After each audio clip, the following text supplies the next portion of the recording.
So it says, point of view, you go to the Catholic school so you can miss first period once a week to altar serve.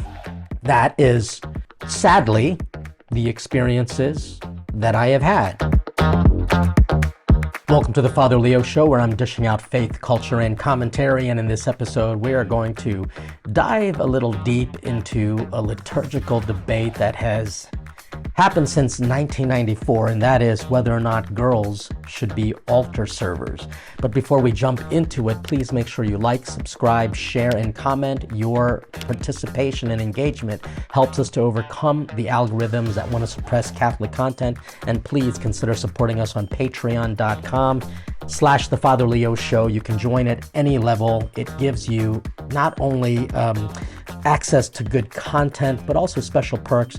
But most importantly, it helps support what we're trying to do: provide a balanced Catholic pastoral response to the issues of the day. And if there's one thing that I experience, no matter where I travel around the world, is the question about whether or not girls should be altar servers. So let's discuss with my conversation on faith. We first begin by looking at what the church officially teaches. And in 1994, there was a letter that was sent to the bishops' conference throughout the world that wants to talk about the participation of people in the church, and particularly a question about altar servers. And the reason why this was a big deal is because the pontifical legislative texts were trying to get people to understand the role of the laity, Christi Fidelis Laici. And this was really about the faithful the faithful lay people in Christ, and how the fact is altar servers are lay people. Unless, of course, you're ordained in the old rite, you are ordained to be an acolyte or ordained to be an extraordinary minister of communion. These days in the seminary, you would go through the institution. It wasn't an official type of ordination, a step towards the priesthood. And in these days, we just basically have anyone serving at any time. It could be old, it could be young. But the question really is, can girls be altar servers? And the easy answer is, according to this study cited in 1994, Instructions by the Holy See, let me just give you this example. Such an authorization may not in any way exclude men, or in particular boys, from service at the altar, nor require that priests of the diocese would make use of altar servers, since, quote unquote, it will always be very appropriate to follow the noble tradition of having boys serve at the altar. And that came from the Episcopal Conference dated March 15th, 1994. And so there's indeed no obligation to require altar girls, and they do seem to have an encouragement for specifically altar boys. And we have to ask why. It's because of the connection to the vocation to the priesthood. That is all there is to it. Now, we're going to jump into how culture sees all of this, because sadly, it's just become a debate about women's rights, or making sure that there's nothing exclusively for boys, because there is a feminist agenda that says boys shouldn't have their own things.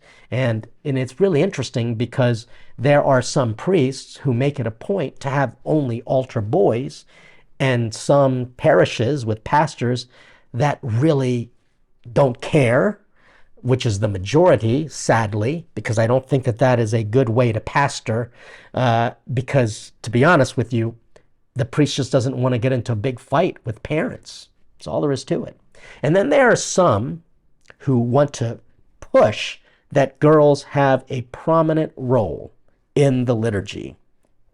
And that's interesting. There are certain bishops, for example, I'm not going to name them, but certain bishops that just really push that women be able to serve at the altar, have a very prominent place in the liturgy. And why? Because they want to either just be very equal and show that in Christ there is no east-west, male or female, or they think that the priesthood is too testosterone heavy and it needs a little bit of female wisdom. And that's, again, the priority for them is more of a social justice integration of mixing women into traditionally men-oriented organizations, fraternities. I mean, that case in point is the Boy Scouts. Now it's just called the Scouts. But there's nothing that wants to remove the Girl Scouts to inject boys into the Girl Scouts. So there's a little bit of a hypocrisy there. And of course, the transgender movement messes it all up because there are men who think that they are women. Oh gosh, very rarely is it the other way around of former women who now identify as males wanting to compete in male sports. So there's a lot more to this than just simply, oh, look at my kids. How cute are they up in the altar area? No, this is about a true theological and pastoral conversation that I think pastors need to have. And why am I even talking about this? Because again, I think I have a unique perspective, perhaps maybe even an advantage. I worked in parishes where I trained altar servers, but in particular created an MC program. And I'll explain that in my commentary, but it was a program specifically for young men who wanted to get more deeply into their faith and serve at the altar, which was very different from altar serving. And why is this a big deal? Because then I have like a little bit of a more of a perception or a perspective whenever I travel to different parts of the country and the world, and I see the quality of the liturgy, the quality of Catholicism, the liveliness of the celebrations. And one thing that stands very clear, it's the kind of altar serving that I experience. So let me jump into at least a cultural conversation on altar serving for boys and for girls. I recently returned from the Philippines after filming for my TV show, and I said masses in various places, whether it be in parish churches, cathedrals, or even some national shrines, and I noticed something about the quality of liturgies there. Everybody got involved. Everyone got involved. I mean, the people who took up collections, they were in a uniform. The people who were ushers, they were in uniform. The people who assisted in distributing communion, because honestly, they have so many people there to receive communion, they definitely needed help from extraordinary ministers of Holy Communion. They were in some sort of designated liturgical garb. But the one thing that stands out are Filipino altar servers, and they were truly amazing. But they were also mixed.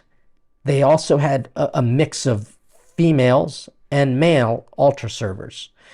In some churches, the females wore a different outfit, and they had a particular role, whether it be only holding the candles, or it was only just to process with a group of young people. Let me show you what a video looks like of the kind of altar serving in the Philippines. Check this out.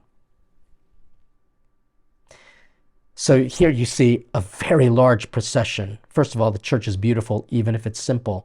And the way that the altar servers are, they are so disciplined.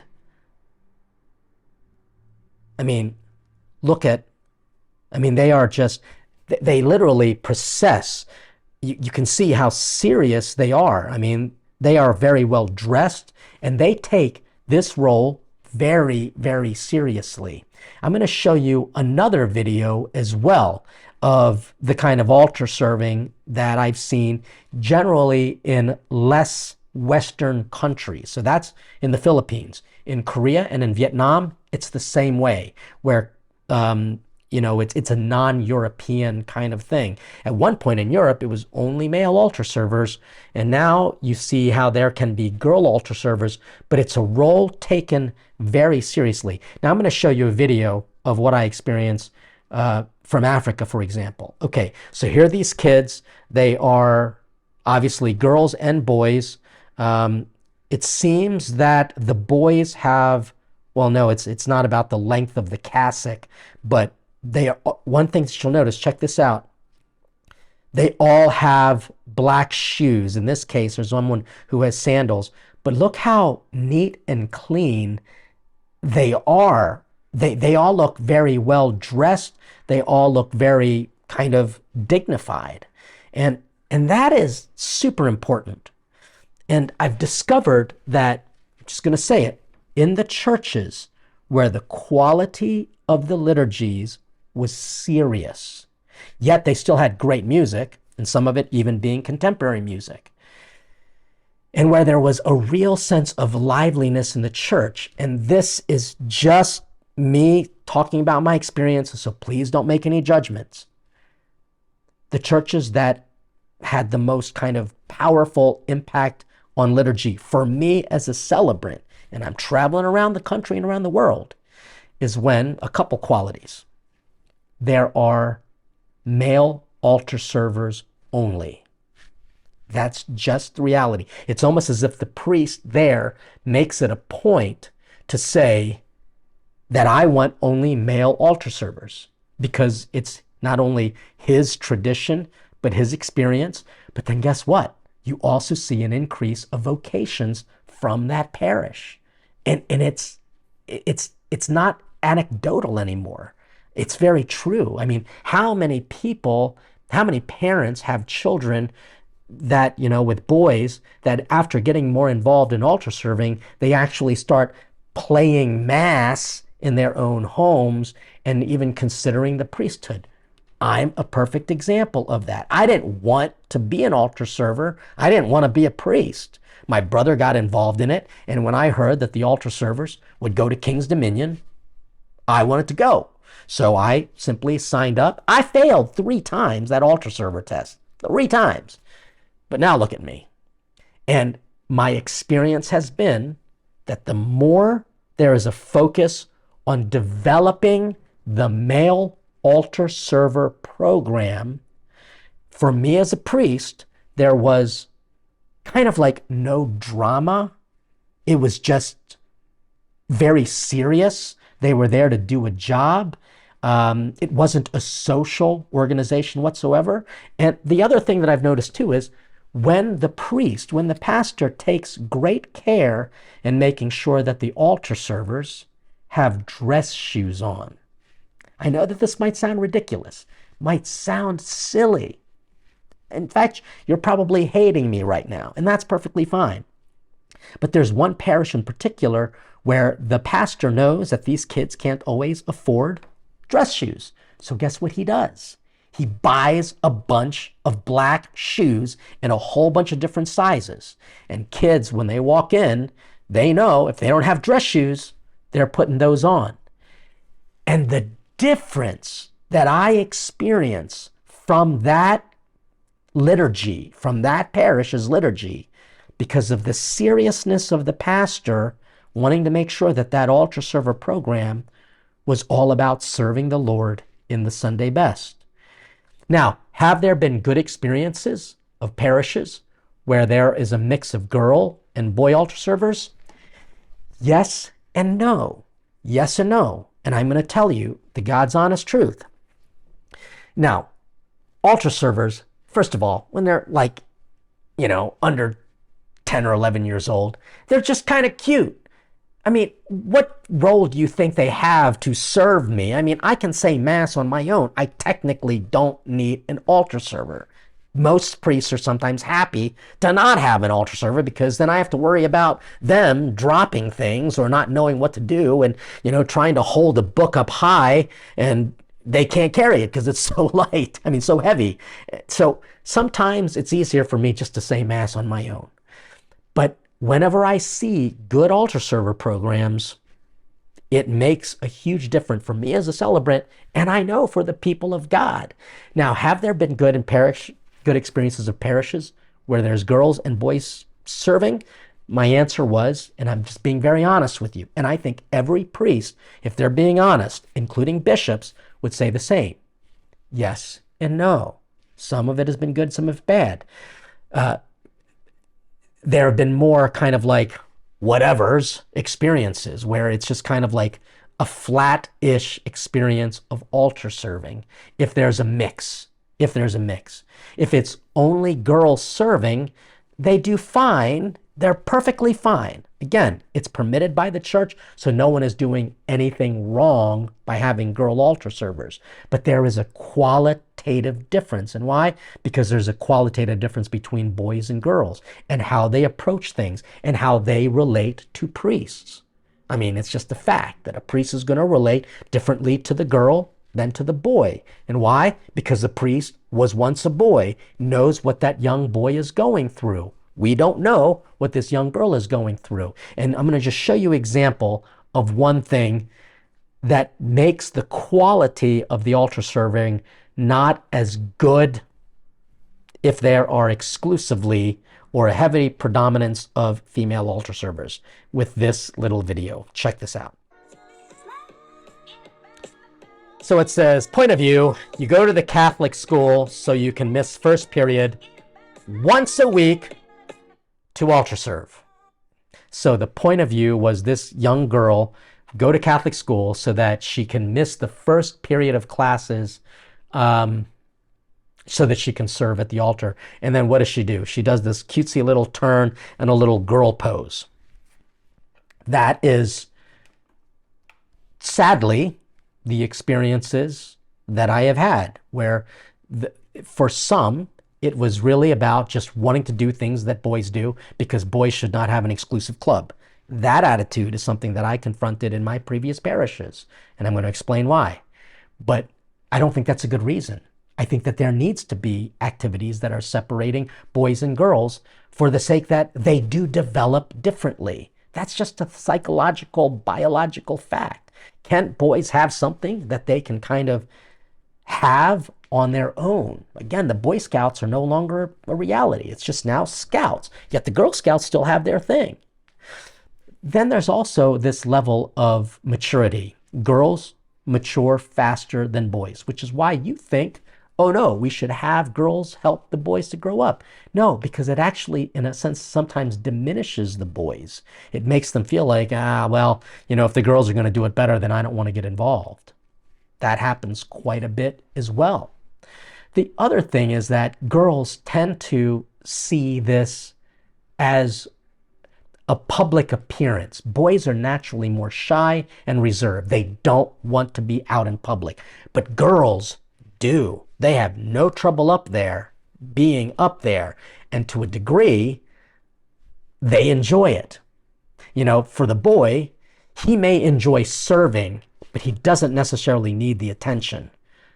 Sometimes, and this might sound like a generalization, and fine, take it what it is, it's almost as if they just enjoy being seen. And this little girl doing the little cutesy spin dance and striking the little girl pose is an example of that. Here's another example. There was a mom who yelled at me when I was giving an altar server test. And there was one young girl who failed the altar server test a few times. And I told her, I can help you to train you and show you what these are so that you don't fail this test. The mother yelled at me and she said, my girl is the prettiest girl up there. And I thought to myself, this ain't a fashion show. What are you talking about? There is sadly this mentality of entitlement, and again, the quality of the serving is lessened in my experience when it's predominantly a girl set of altar servers. I'm not diminishing their importance in the church, so don't get me wrong. And I am not diminishing their role and their service. I'm simply talking about a quality, a perspective, an experience. And so it really does require us to know that there is a difference between the way boys and girls do certain things. Now, in the Philippines, this is a little different because, if another more traditional country allowed altar girls, there is a level of seriousness. So maybe let's go through best practices for parishes and priests, especially young priests, just for your consideration. When you're going to become a pastor, what are you going to do to make sure that the quality of the liturgy is good, whether or not you inherit a parish that only has male altar servers or a parish that has just a bunch of mixed servers and there's been no real policy. So here is my commentary. So my commentary again stems from my experience of creating the first Masters of Ceremonies program in the Archdiocese of Baltimore. And I know that there are going to be some people who are like rolling their eyes saying, you did not do that. And technically I did. So it was at the parish of St. Louis Church in Clarksville, Maryland. I was there as a deacon intern, and it was my job to work with the seminary, with the altar servers. And I got permission from the pastor to create a little bit more structure because it was very loose. And so what did I do? I required them to take some training and to have a test, and also to make sure that there were protocols like, number one, dark shoes only. That was true for girls, obviously for boys. There could be no open-toe sandals for the girls.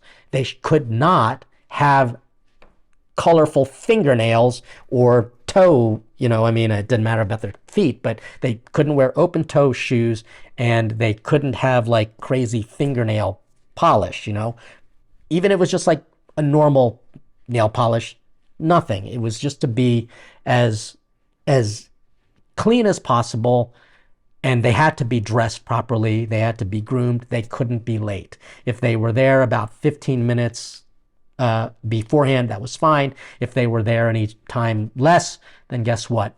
They would probably get bumped and we would replace them with the altar serving. And I got to tell you that the quality of altar serving improved.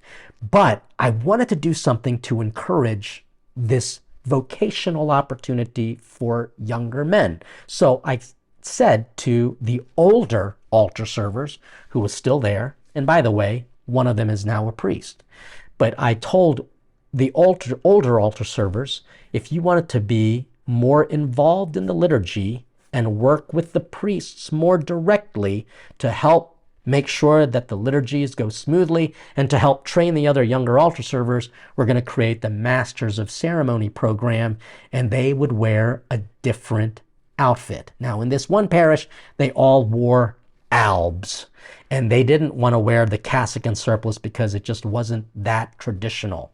It is now. It's amazing how that altar server program in that parish has grown. But at one point, it was just albs. But I would give the older altar servers the opportunity to use the priest albs because, first of all, they were all taller than me anyway, so that they could fit in my alb. But we gave them more kind of dignified looking albs. And that changed things for the better. In my other churches, I did the exact same thing. Faced a lot of kickback, even from traditionally minded people who had young girls in the altar server program saying, I want my daughter to be an MC, a master of ceremony. And I said, no. They can be altar servers, but they can't be MCs. It is something exclusively for young boys to help encourage vocational discernment. And guess what?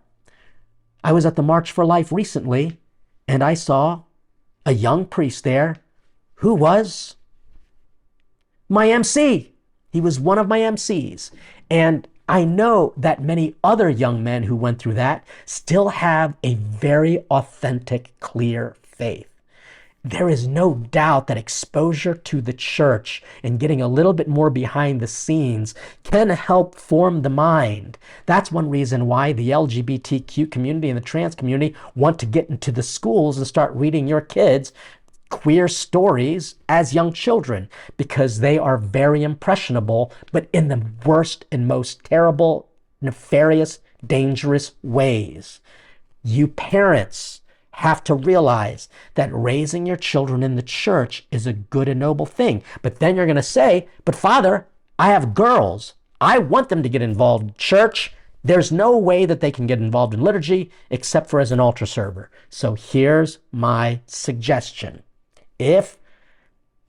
Whenever I become a pastor, because I'm not one. I'm a missionary priest. Although I did a lot of work in parishes and I was in charge of the altar serving program, I had the opportunity to make these decisions, and I did. And I'm glad to say they worked. I had two different levels of serving. One was altar servers, and they could be anyone from like 8 to 12 years old, and I cut it off then and there. 8 to 12. Could I take someone a little bit younger? If they were mature enough. And I would recommend that if you have the ability to do it financially as a parish, get two different types of garb. One can be for boys, a cassock and a surplice, and the other could be a modified kind of outfit, maybe like a scapular, using an alb and the scapular the same way you see a religious nun would have, and get them trained to understand the liturgy. And make sure that you always have at least a pairing so that there's either a boy and a girl.